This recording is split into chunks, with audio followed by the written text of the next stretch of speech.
So here we are getting ready to leave the Ace Cafe, day one. Nervous excitement probably sums it up.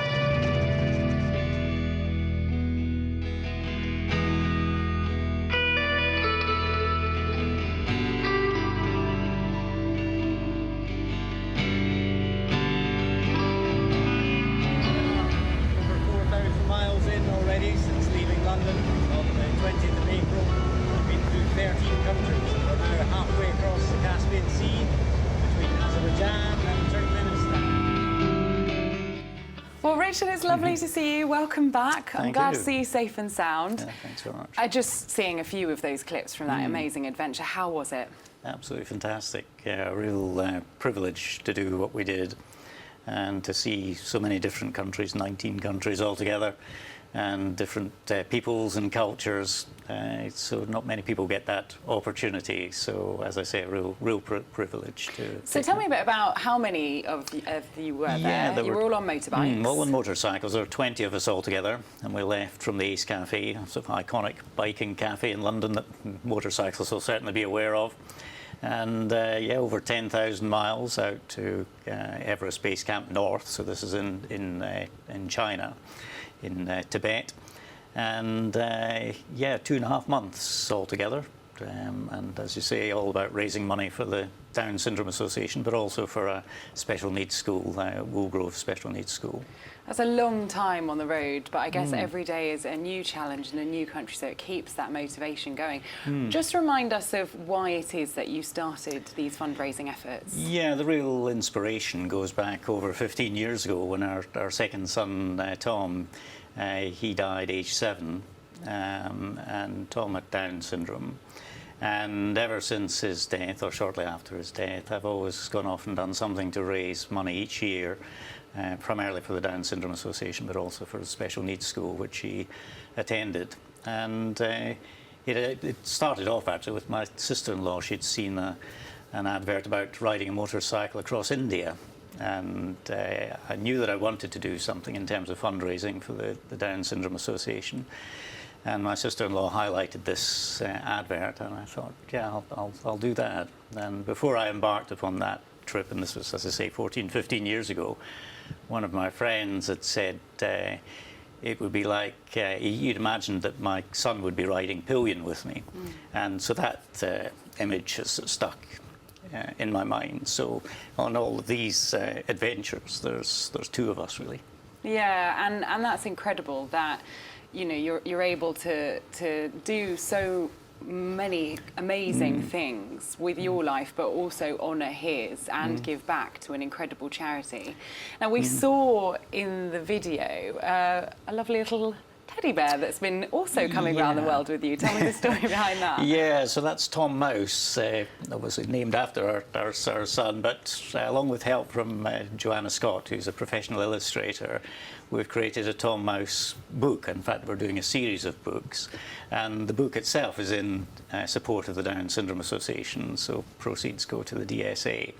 And it's something that I'd wanted to do for a long time, but just didn't have the time, and in the last couple of years been lucky enough to get the time and focus more on things that I want to do. And so, yeah, we created the book and launched it at the back end of last year. So in part, the motorcycle trip was promoting the book and encouraging sales, and we're looking now at getting sales into China, which will be fantastic. Wow, so perhaps something you didn't necessarily expect was Not to really. I mean, I've always a bit far. of an aspiration to get into the Chinese market, and when I was in Beijing, took the opportunity of speaking to a number of bookshops out there, and they're keen to take on the mouse. So next year is the year of the rat, and in China, a rat is the same as a mouse. A rat's just a bigger mouse. They use the same word. So yeah, I think they're quite enthusiastic. So tell me more about this trip. When you covered so much ground, went to so many different countries, but was there a moment on the trip or a place where you just thought, wow, this is incredible? There were so many wow moments. I mean, one is on the screen right now, and that was arrival at Everest Base Camp North in Tibet. And we were so fortunate, yeah, with the weather as well, because most of the time you'd be lucky if you see the mountain.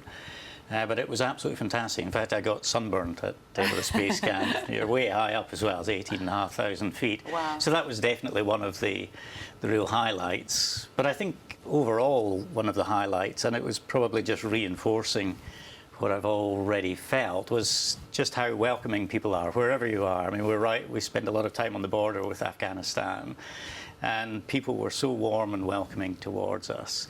And in Tajikistan, which borders Afghanistan for hundreds of miles, and we rode along that border, they would, as well as nodding and waving and acknowledging us as we waved to them, they would put a hand on their heart, which I found a very sort of moving thing to do. But also, I think wherever we went, the children sort of encapsulated the fact that we've all got more in common than we have differentiate us, you know, different cultures and different geographies and so on. But ultimately, we're all people at the end of the day, and the people and the children sort of encapsulate that best. They don't have any biases. They're sort of fun-loving. They're interested in you as honest. We are in them. Yeah, they're honest. That's right. Not being corrupted. Once they're past the age of 5, then you need to be careful. But no, the people were just fantastic. It was that was the overall. Now, as well plus. as all of these lovely things that you experienced along the way, a trip like that where you're on a motorcycle for so many hours, going through territories that you don't know, there must have been a few bumps or maybe a few scary moments along the way. Yeah, there were certainly plenty of challenges, but there was a good group of us, there were 20 of us all together, and we supported one another, and were organised overall by a group called Globebusters that helped to facilitate the whole trip. So I always felt comfortable with that, but yeah, there were difficult times. I think I fell off 5 times altogether. Nothing too wild. It was mainly in mud or deep sand.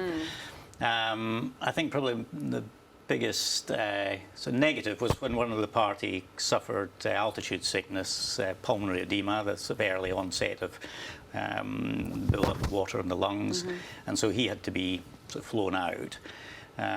So that was a bit of a sort of stark reminder of just some of the hazards that there are on such a trip. So well, it's those little moments which remind you actually this is really challenging, and we are having to be quite cautious but doing something incredible at the same time. And food poisoning in Turkmenistan as well. Oh dear. That wasn't great. Do you know how much you raised throughout your trip? Well, so far on this trip we've raised over 5,000, and the monies are still coming in. And I should say I pay for all my own costs, so all donations go direct to the charities.